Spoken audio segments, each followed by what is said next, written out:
Artileri Angkatan Pertahanan Udara Rusia bekerja setiap hari tanpa henti. Pasukan Rusia tidak mengizinkan unit angkatan bersenjata Ukraina untuk beristirahat di arah Ugledar.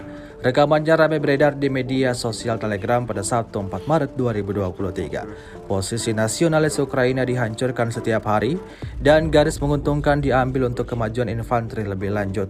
Pasukan infanteri berulang kali mencatat bantuan kru artileri yang menggunakan Tornado G, seperti yang terlihat dalam rekaman.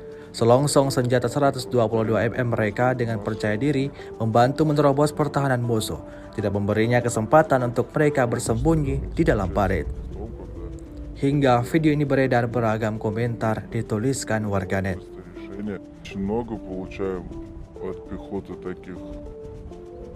Приятно слышать, когда так говорят тебе именно пехота, что мы не просто так выполняем свою задачу, а выполняем во благо чего-то, и кто-то нас благодарит. Нет ничего лучше, если сама пехота говорит спасибо.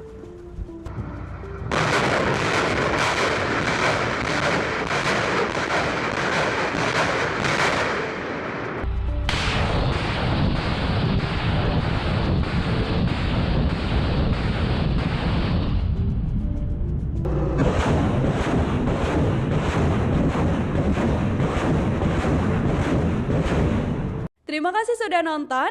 Jangan lupa like, subscribe, dan share ya.